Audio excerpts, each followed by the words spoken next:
how misunderstandings of the Eucharist fueled one of antiquity's greatest moral accusations. They said the Christians gathered at night, behind closed doors, in rooms thick with incense and whispers. They said lamps were dimmed, that strangers kissed one another as brothers and sisters, that a child was brought forward and killed, that its flesh was eaten and its blood drunk, while prayers were murmured to a God nailed to wood. These were not stories told by drunkards in taverns alone. They were accusations spoken in courts, murmured in marketplaces, written into official reports. In the Roman world, rumors did not need proof to become truth. Fear was enough. A father warned his daughter never to walk near those houses. A magistrate tightened his jaw when he heard the name Christian. A soldier laughed, then crossed himself out of old superstition, uncertain which god still listened. The empire had seen many cults, many mysteries, but this one felt different. It did not sacrifice animals in public temples. It did not honor the emperor as divine. It called its members saints, yet spoke of eating a body and drinking blood. The words themselves sounded like madness, or worse, like deliberate corruption. And yet, those accused did not hide forever. They walked openly. They cared for the sick when others fled. They buried the abandoned dead. They sang hymns while being led to execution. The more they were watched, the stranger they seemed. The more they were slandered, the less they defended themselves. Something was wrong. Either these people were monsters wearing human faces, or the world had mistaken holiness for horror. Rome believed it knew evil when it saw it. But in the shadows of the early centuries, the accusation of cannibalism and incest did more than stain reputations. It forced a confrontation between what the human heart assumes when it fears and what God allows when truth must pass through darkness before it can be seen. The empire prided itself on order. Law was its sacred language, stability its highest virtue. Anything that threatened that order was named quickly and crushed efficiently. When Christians refused to offer incense to the emperor's image, suspicion hardened into hostility. Refusal meant disloyalty. Silence meant conspiracy.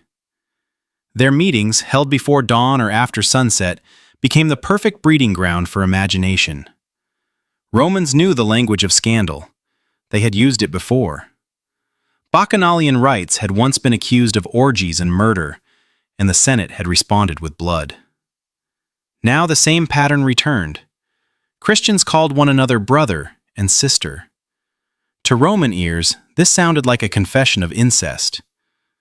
They spoke of loving one another with a holy kiss. They proclaimed a love feast, an agape meal. Love, when stripped of reverence, was easily twisted into lust. But it was the Eucharist that sealed the charge. This is my body. This is my blood. Words spoken in secret, repeated faithfully, guarded from mockery. Outsiders heard fragments and filled the silence with horror. To eat flesh, to drink blood. These were acts forbidden even among pagans. Cannibalism was the ultimate taboo, the mark of the savage, the proof of moral collapse. To accuse a group of it was to place them beyond mercy. Officials did not ask what Christians meant. Meaning was irrelevant once fear had found a name. Evil, once labeled, no longer needed to be understood. And so Christians were arrested not for crimes witnessed, but for crimes imagined. Trials were brief. Questions were simple. Are you a Christian? To answer yes was enough. Yet in the midst of this rising tension, something unsettled the accusers. The accused did not protest innocence the way criminals usually did. They did not bargain. They did not curse their enemies. Many went to their deaths with a calm that felt like accusation itself.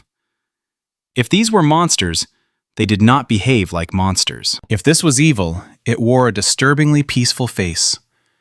The empire named them deviant, immoral, dangerous. But the name did not settle the matter.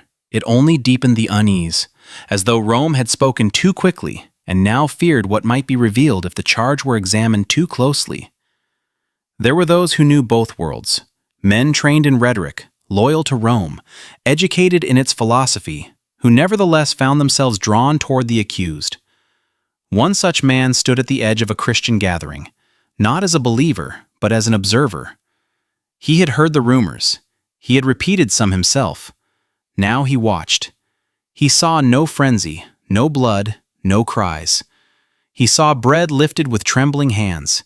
He heard words spoken softly, with reverence rather than hunger. He watched men and women approach not with greed, but with bowed heads, as though approaching judgment instead of indulgence.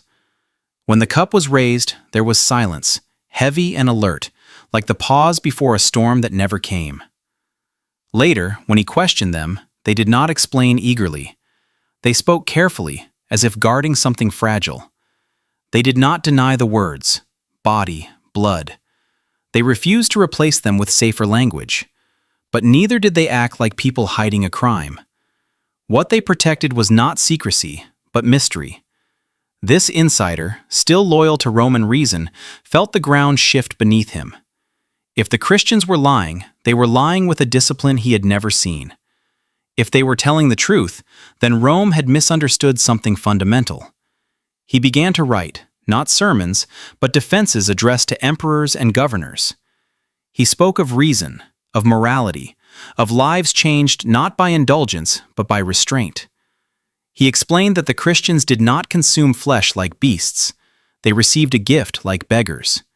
He insisted that love among them was ordered, not chaotic, that they called each other family because they had lost families to persecution. His words were measured, respectful, almost Roman in tone. And yet, he knew his writings would not save them all. Suspicion, once unleashed, does not retreat easily. The accusations had become useful. They justified violence. They unified the fearful. To dismantle them would require more than arguments.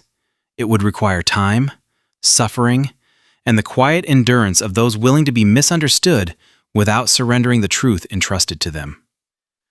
As persecutions intensified, the accusations grew darker. When famine struck, Christians were blamed. When plague spread, their secret rites were suspected.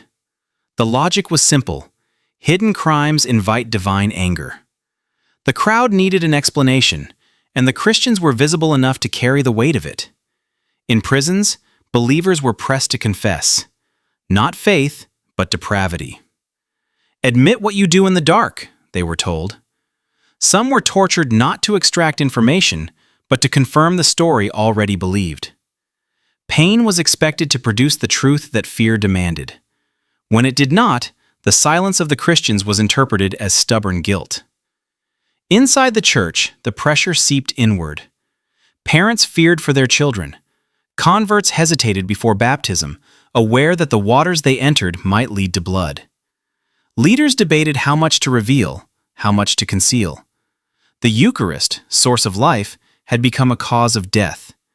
To speak of it openly invited mockery and arrest. To guard it invited suspicion. And yet, they did not abandon it. They gathered in catacombs, among bones and dust, celebrating life in the presence of death.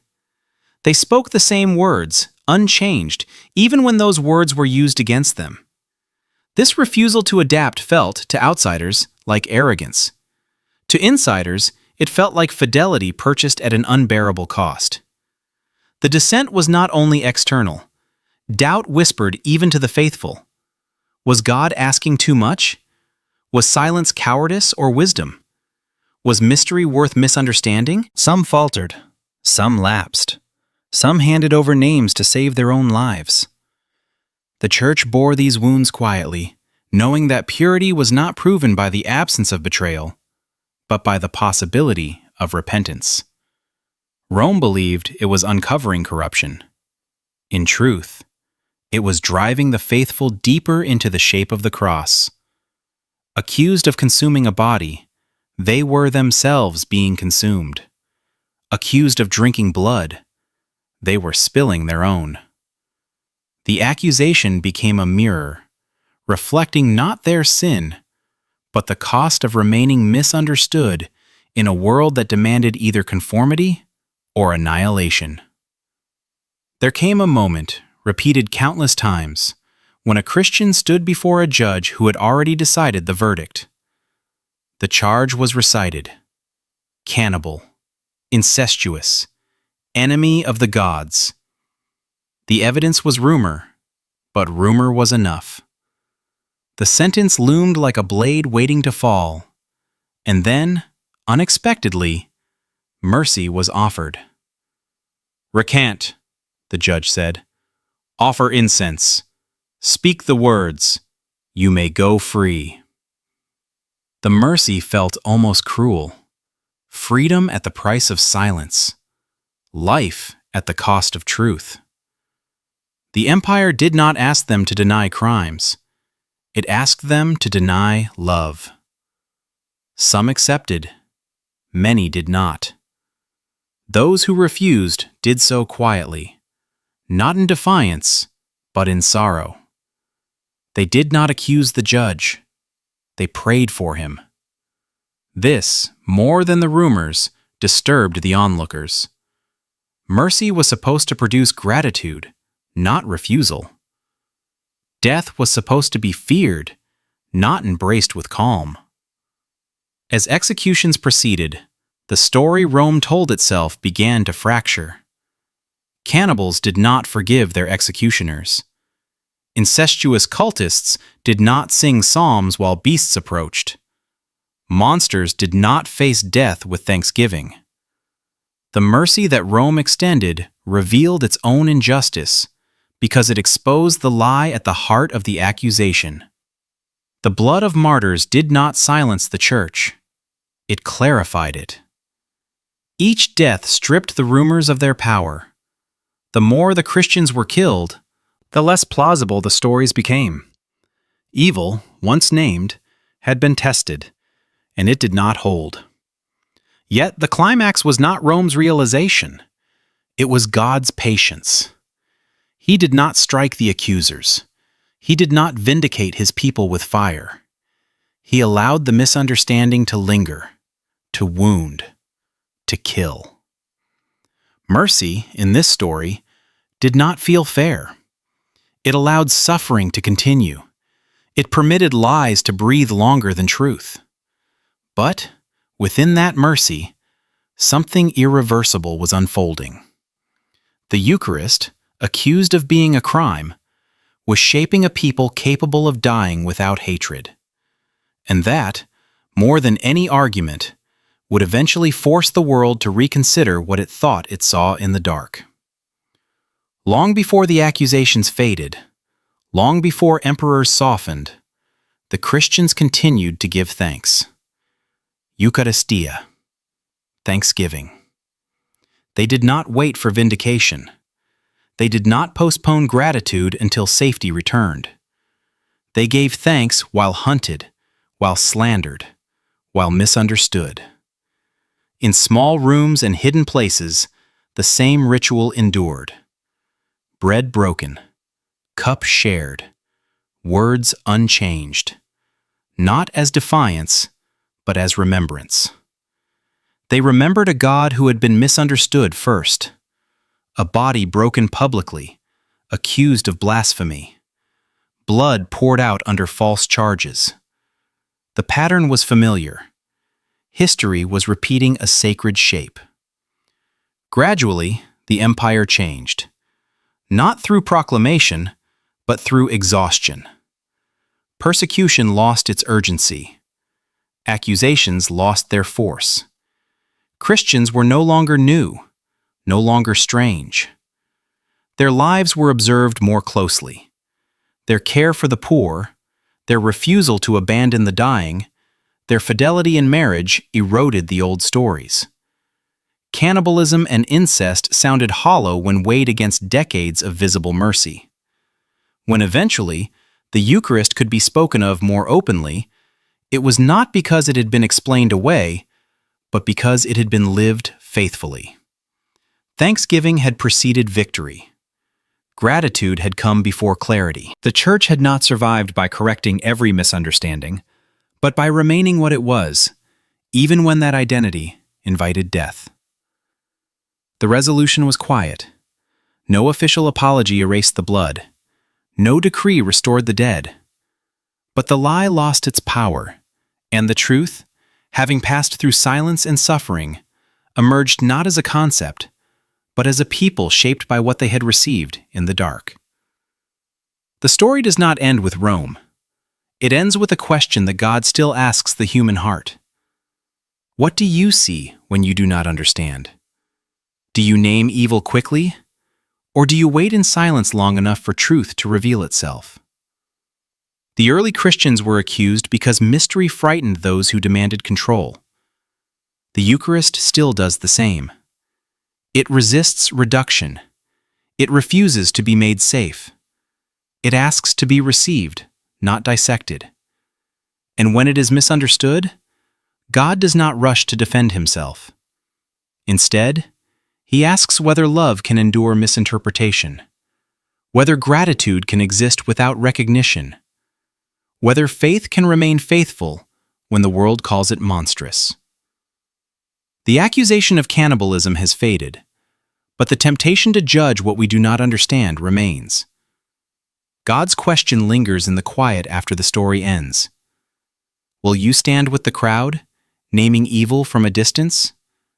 Or will you draw closer, risk being unsettled, and discover that what looked like darkness was in fact a table prepared in secret, waiting for those willing to see with more than fear? Lord of hidden truth and unsettling mercy, remain with us when judgment feels easier than love. Teach our hearts to trust you when your ways disturb our certainty and your mercy offends our sense of justice. In silence, strip us of false righteousness, that we may recognize you even when you come misunderstood. Amen.